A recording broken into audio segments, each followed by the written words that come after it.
নমস্কাৰ মই প্ৰাঞ্জল ফুকনে আপোনালোকক স্বাগতম জনাইছোঁ বিটিএডিৰ ৰাজনীতি শেহতীয়াকৈ উত্তপ্ত হৈ উঠিছে যোৱা এবছৰ ধৰি ঠিক আছে হাগ্ৰামা মহিলাৰী চৰকাৰ গ'ল প্ৰমোদ বড়ো চৰকাৰ আহিলে তাৰ পিছত স্বাভাৱিকভাৱে চলি আছিল কিন্তু আকস্মিকভাৱে এনে দৃশ্যপট ৰাজনৈতিক দৃশ্যপট সন্মুখলৈ আহিছে যেন চৰকাৰ সলনি হ'ব এই সম্পৰ্কত বিটিচিৰ প্ৰাক্তন মুৰব্বী হাগ্ৰামা মহিলাৰে কৈছে যে তেওঁ হেনো পুনৰ বিটিচিৰ চৰকাৰ গঠন কৰিব কিয় এই ৰাজনৈতিক পথ পৰিৱৰ্তন কিয় এতিয়া প্ৰশ্নটো হৈছে বিজেপিয়ে প্ৰথমতে একাষৰীয়াকৈ ৰাখিছিল বিপিএফক কিন্তু শেহতীয়াকৈ বিজেপিৰ কিছু কাষ চাপি আহিছে বিপিএফ তেনেহ'লে কি ৰাজনৈতিক অংকৰ পৰিৱৰ্তন ঘটিব নেকি ইয়াৰ লগে লগে আৰু এটা প্ৰশ্ন বিশেষকৈ আহি পৰিছে যে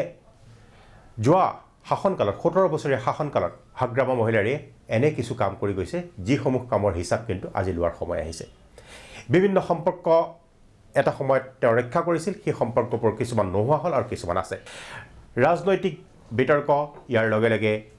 বিভিন্ন কেলেংকাৰী আৰু বিভিন্ন ধৰণৰ ঘটনাক্ৰমৰ মাজেৰে আমি আজি এক বিশেষ সাক্ষাৎকাৰ ল'বলৈ ওলাইছোঁ বৰ্তমান বিটিচিৰ মুৰব্বী প্ৰমোদ বড়ো ডাঙৰীয়া প্ৰমোদ বড়ো ডাঙৰীয়া স্বাগতম জনাইছোঁ আমাৰ প্ৰাগ নিউজৰ এই অনুষ্ঠানলৈ মোৰ প্ৰথম প্ৰশ্নটোৱেই যে বিটিচিৰ চৰকাৰ সলনি হ'ব নেকি চাওক 17 বছৰ শাসনত বহাৰ পিছত তেখেতসকলৰ গোটেই ব্লাডত মানে পলিটিক্সটো পাৱাৰটো সোমাই গৈছে মানে পলিটিক্স মানে পাৱাৰ পলিটিক্সটো তো সেইকাৰণে শাসনৰ পাৱাৰৰ পৰা অলপ সময় দূৰত থকাটো তেখেতসকলৰ কল্পনাৰ বাহিৰত আৰু এনেও যিসকলৰ কথা আপুনি পাতিছে সেইসকলে কোনো এটা এনেকুৱা স্কুলৰ পৰা অহা নাই য'ত নেকি এনেকুৱা মানে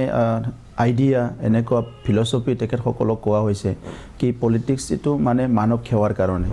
চ' তেখেতসকলে পলিটিক্সটোৰ যিটো সোৱাদ পাৱাৰৰ যিটো সোৱাদ এইটো তেখেতসকলে বেলেগ ধৰণে বুজি পাইছে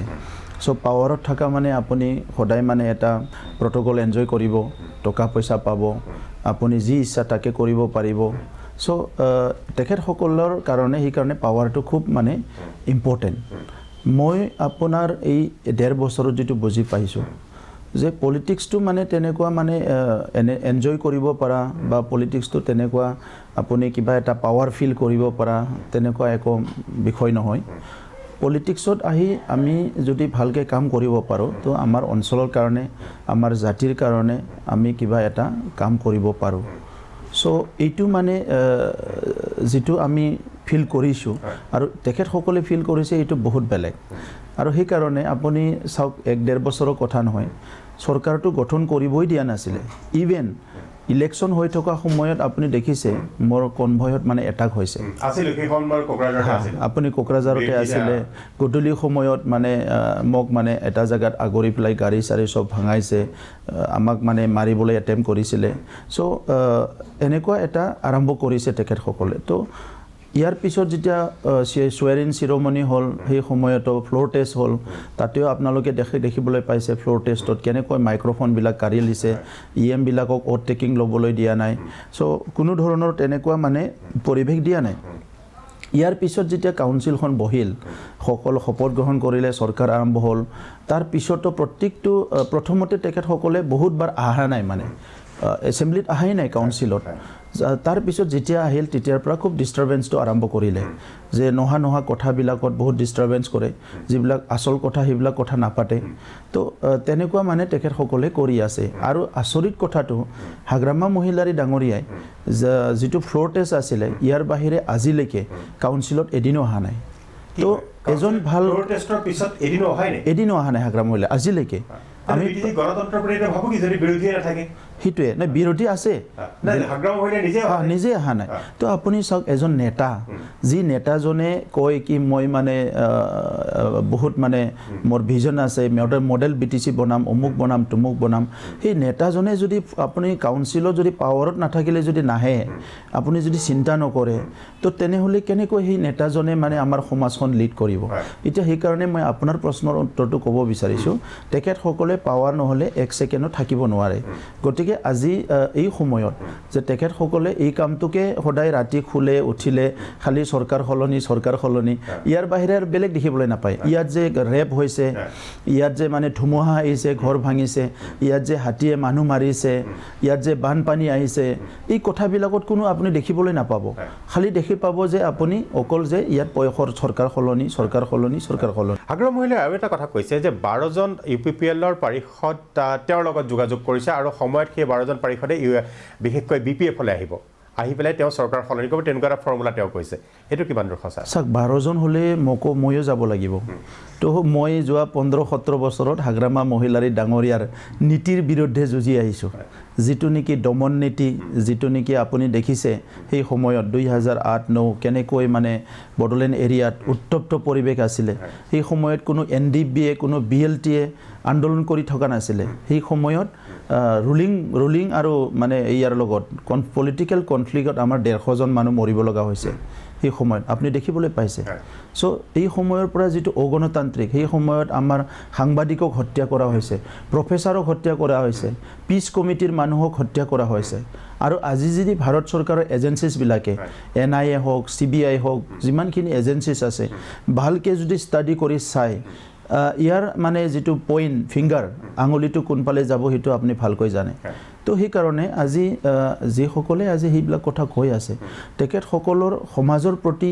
নাগৰিকৰ প্ৰতি জাতিৰ প্ৰতি এই অঞ্চলৰ ৰাইজৰ প্ৰতি কোনো দায়বদ্ধতা নাই তো সেই কাৰণে অগণতান্ত্ৰিক কথা কৈ অগণতান্ত্ৰিক কাম কৰে গণতন্ত্ৰৰ মূল্যবোধটোই বুজি নাপায় আজি ভাৰতবৰ্ষৰ গণতন্ত্ৰ ক'ত গৈ পালে আজি ভাৰতৰ প্ৰধানমন্ত্ৰী মানে এটা গোটেই দুনিয়াত সকলো স্বীকৃতি দিয়া সন্মান দিয়া এজন আজি প্ৰধানমন্ত্ৰী পাইছো আমি আৰু ভাৰতৰ পলিচিছ বিলাক গোটেই ওয়াৰ্ল্ডে এপ্ৰিচিয়েট কৰে তো অসম কোনটো লেভেলৰ পলিটিক্স কৰি আছে তো আমাৰ ইয়াত এতিয়া এইবিলাক যেটো কথা ভাবিবলৈ যায় আপুনি আচৰিত হ'ব আপুনি ডিফুট যাওক আৰু কোকৰাঝাৰত যাওক 17 বছৰ আমাৰ ইয়াত হাগ্ৰামাৰ চৰকাৰ আৰু তাত আমাৰ তুলিৰাম ৰংহাঙৰ মানে প্ৰায় 7 বছৰ চৰকাৰ মানে 5 বছৰ কমপ্লিট কৰিলে তাতে আগত আধা কৰিলে আপুনি ডিফুট গলে দেখাবলৈ পাব কিমান ইনফ্ৰাষ্ট্ৰাকচাৰ হৈ গল তাত আপুনি DC কনফাৰেন্স হৈ গল কেবিনেট হৈ গল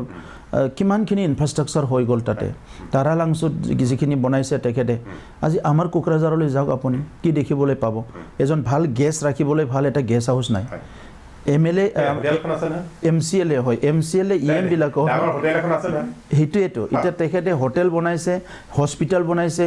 তেখেতৰ কাৰণে যি লাগে সব বনাইছে কিন্তু পাব্লিকৰ কাৰণে একো নাই যিবিলাক MCLA ইলেক্টেড ৰিপ্ৰেজেন্টেটিভ তেখেত সকলে ভাড়া ঘৰ বিচাৰিব লাগে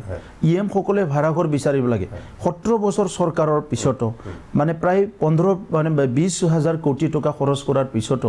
আজি এনেকুৱা এটা অৱস্থা আমাৰ বড়োলেণ্ডৰ কোনো এটা টাউন আপোনাক কোনো এটা টাউন প্ৰায় 10টা মান আমাৰ সৰু টাউন আছে কোনো এটা টাউনত ভাল এটা কনফাৰেন্স হল নাই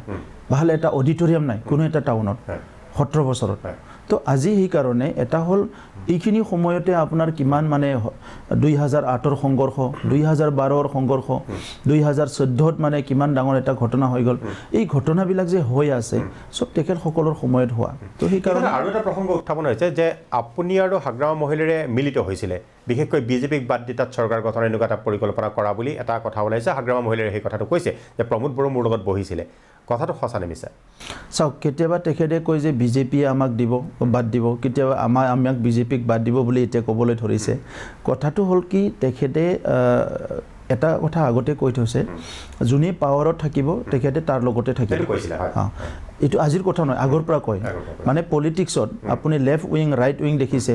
আৰু তেখেত সকলে এটা নতুন উইং মানে আৰম্ভ কৰিছে সেইটো হ'ল মানে অপৰচুনিষ্ট উইং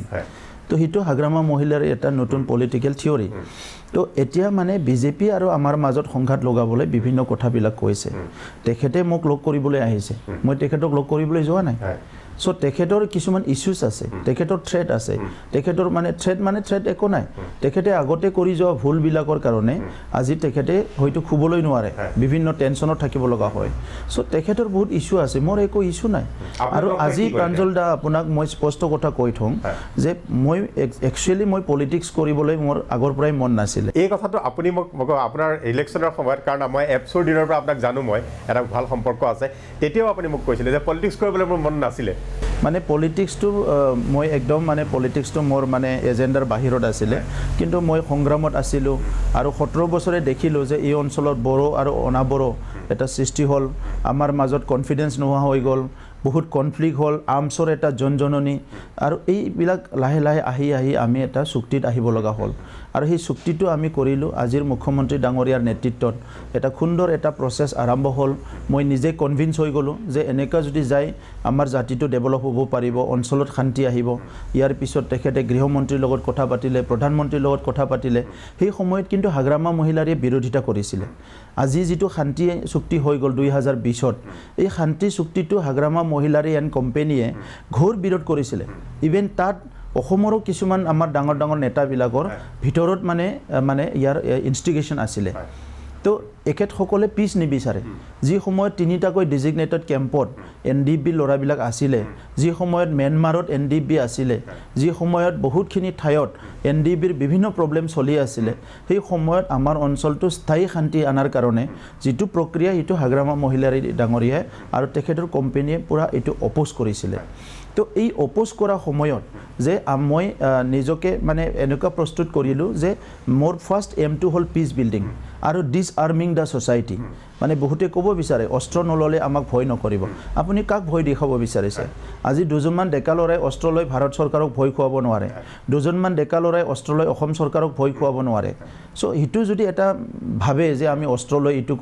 কৰিম আজিলৈকেতো আপুনি বেলেন্স শ্বীট এটা ওলাওক অস্ত্ৰ আন্দোলনৰ সাকসেছ ফেইলাৰ ষ্টৰিটো ওলাই চাওক আৰু সেই বস্তুবিলাক ষ্টাডি কৰাৰ পিছত মই কনভিন্স হৈছিলোঁ এট এনি কষ্ট মানে মোৰ পাৰ্সোনেল লাইফটো এৰি হ'লেও বা মোৰ যিটো এজেণ্ডা আছিলে জীৱনৰ বিভিন্ন কাম কৰা সেইটো অলপ সময়ৰ কাৰণে 10-15 বছৰৰ কাৰণে মই বাদ দি পেলাই কাম কৰিছিলোঁ আমি আৰু সেই কামবিলাক কৰি আহি আমাক বড়ো ৰাইজৰ বিশ্বাসত ৰলে অসমৰ ৰাইজে বিশ্বাসত ললে নিখিল বড়ো ছাত্ৰ সন্থাই এটা লাইনত গুচি গ'ল সবে মিলি NDBও কনভিন্স হ'ল আমি পিচ এগ্ৰিমেণ্টটো কৰিলোঁ তো সেই পিচ এগ্ৰিমেণ্টটো কৰাৰ পিছত আজি পিচ আহি গ'ল তো পিচ আহাৰ লগে লগে ইয়াৰ পিছতো তেখেতে আৰু 2-3টা উগ্ৰপন্থী জন্ম তেখেতসকলে মানে সেইটো মাথা মাৰি থাকে যে এইটো কৰিব মানে চুক্তিৰ পিছতো আপোনাৰ 2-3টামান উগ্ৰপন্থী ওলাই গ'ল না আকৌ